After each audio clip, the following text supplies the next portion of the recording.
vamos voltar um pouco. Você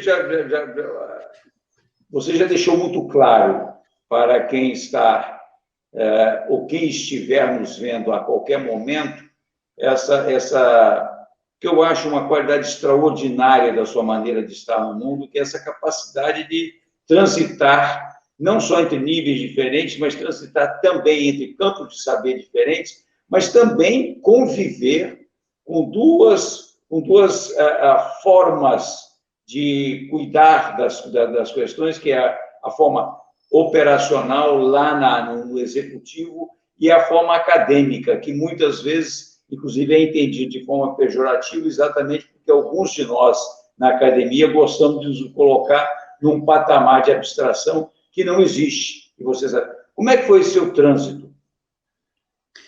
Foi outro exercício também de muito aprendizado e muito duro, né?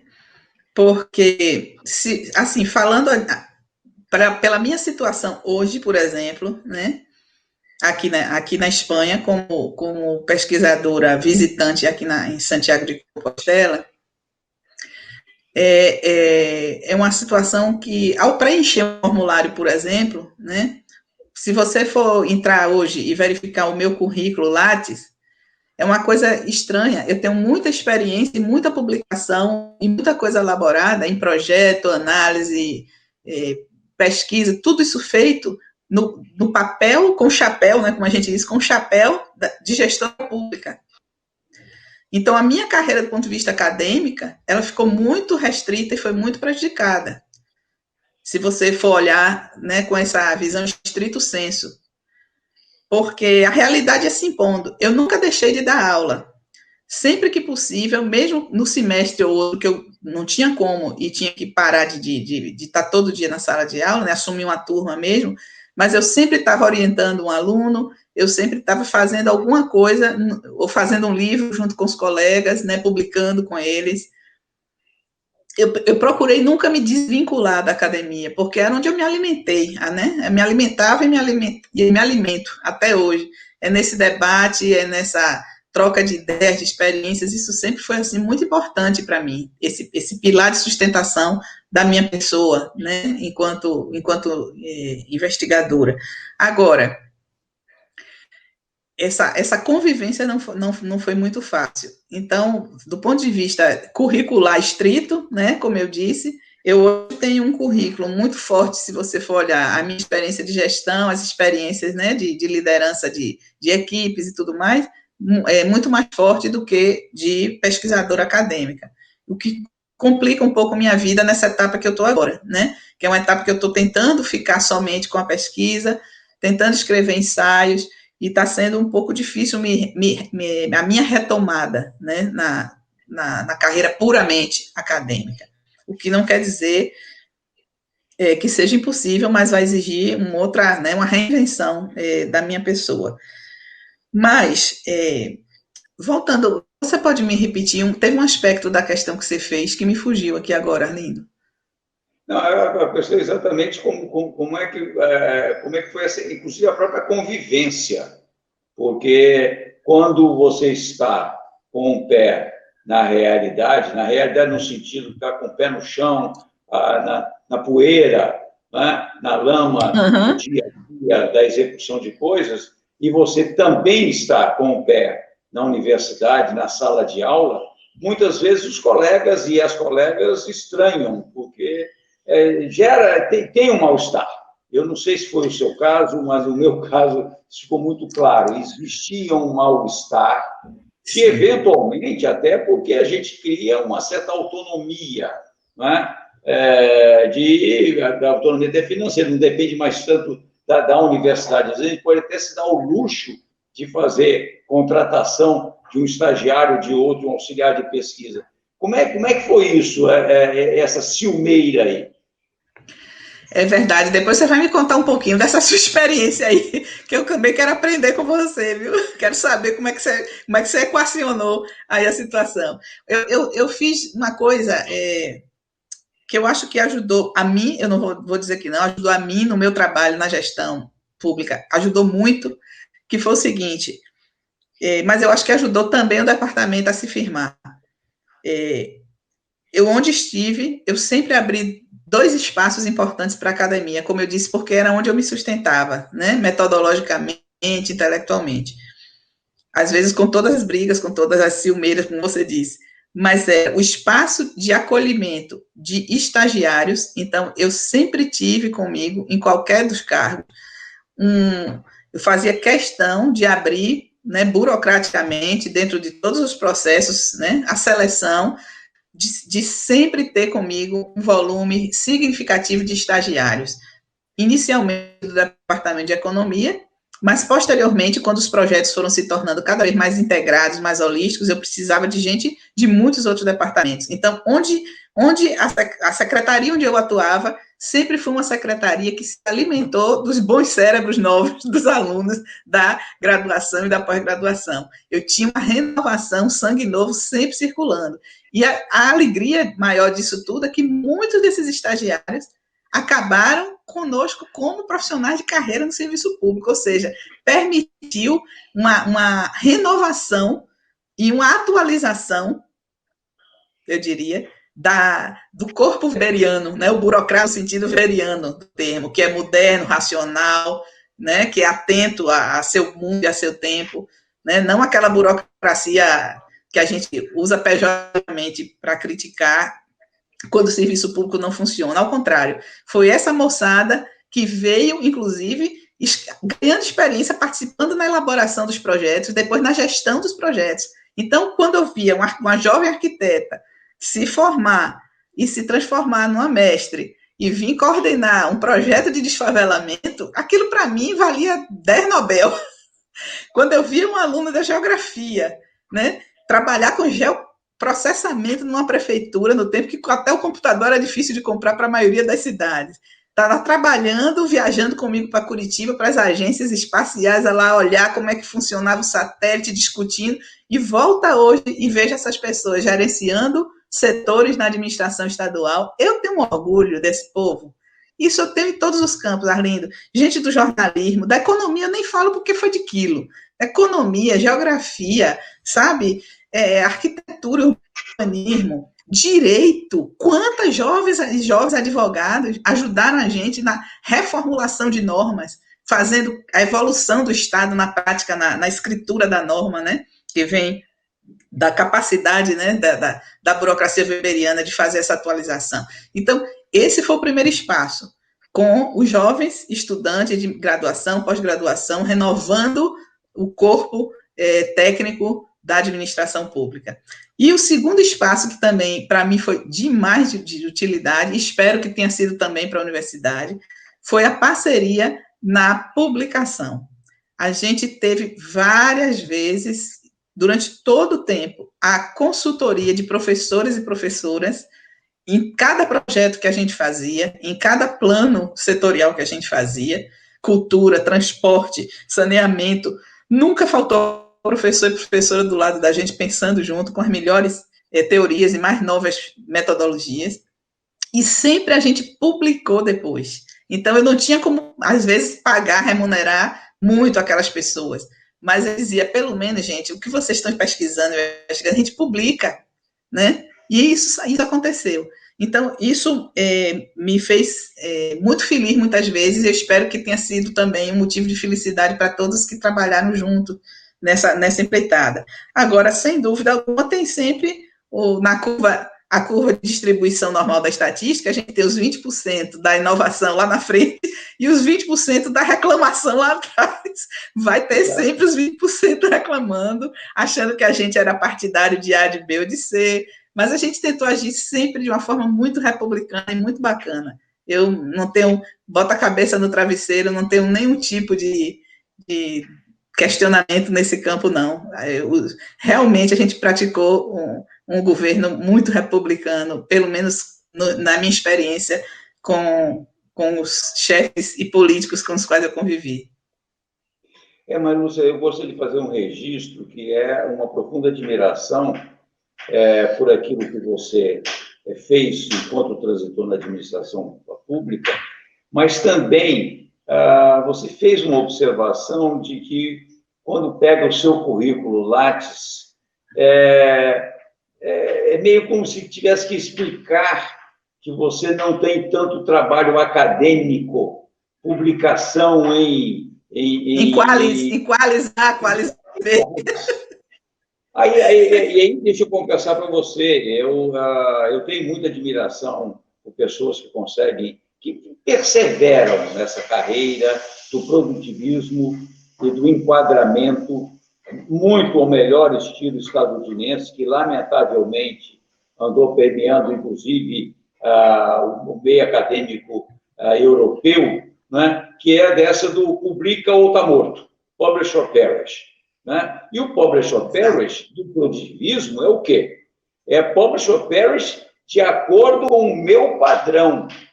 Ou você se enquadra no padrão da American Economic Review, ou você não vai publicar. Então, quando você tem uma alma independente como você, quando você tem uma mente autônoma como a sua, a gente vai olhar e aí fica nessa... E aí, o que talvez seja ainda pior, né? Eu conheci muito com vários colegas e eu troquei muitas essas ideias com o Cassiolato. Uma publicação no Qualizar tem uma validade muito maior do que você editar um livro. Como se editar um livro fosse um trabalho secundário. Como se não tivesse... Como se você, ao trabalhar, ao colocar o seu conhecimento sistematizado na prática, praticando, colocando, expondo, para adquirir mais conhecimento tácito, como se isso fosse menor. E aí eu acho que esse é um problema que nós temos na nossa academia, porque a gente aderiu muito facilmente ao produtivismo, tem uma razão ideológica para isso, tem, obviamente, porque é uma das maneiras de controlar as lúcias da vida. Porque, olha, como é que você vai passar para tal se você não teve publicação no Qualis? E quem é que está... Quem é a Lúcia? Como é que vai enquadrar a Lúcia Oconi em Qualis? Né? Em alguns ambientes, eu tive como acadêmico, eu nunca prestei atenção nisso. Não é? Quantas vezes me coloquei em projetos na Rede Sist, ou mesmo em outros projetos, que não tinham nada a ver com responder Qualis. Né? Como é que você vai difundir um conceito como de arranjo produtivo local? Em primeiro lugar, se você não tem um referencial teórico como aquele que nós construímos. Mas se, ao mesmo tempo, você não tem disposição de ir para frente de trabalho. E quando eu falo ir para frente de trabalho, não é aquilo que você fez na sua produção, eu também fiz lá atrás, na época de planejamento urbano, que é ir conversar com o favelado. Como é que você vai conversar com os tecnocratas do Sebrae? Tecnocratas do Sebrae que simplesmente disseram o seguinte: olha, o que nós queremos é o manual. Como é que eu vou preencher uma ficha para me enquadrar em arranjo produtivo? E aí tinha até aquela discussão que você acompanhou: é sistema ou é arranjo? Né? Exatamente. E aí, Lúcia, eu me lembro como se fosse hoje, foi num setembro, acho, de 2000 e... Não foi antes, 1900, antes de 2000. Eu não sei, temos muito seco em Brasília, como sempre é, e o Marcos Vargas, a Cristina e a Marina e eu fomos lá dar um primeiro curso para os profissionais do Sebrae que atuavam na ponta, ou seja, os melhores profissionais lá dos estados vieram para Brasília. E eu me lembro muito bem que o grande temor, e eram 3 progressistas que atuavam era o Vinícius, era o Gustavo, que atuavam na contratação da Rede Sist, e eles eram muito claros: olha, o que esse povo vai querer? Eu falei: olha, eu não sei se eles não vão ter. Mas nos deram uma semana para a gente mostrar que, sim, tem uma parte conceitual e que é importante você nomear as coisas. Para você não imaginar que, se você estiver falando em cluster, você também está falando em arranjo produtivo. São nuances, tem uma nuance fundamental em arranjo produtivo, que é é inovação, né? Que é a inovação. Mas isso é muito pouco valorizado, e é muito pouco valorizado nas duas pontas. É muito pouco na ponta, digamos, executiva, nós queremos alguma coisa bem prática. Eu sempre digo, qualquer coisa muito prática, pega, se tiver necessidade praiana e muito quente, pega um isopor, enche de picolé e vai vender na praia.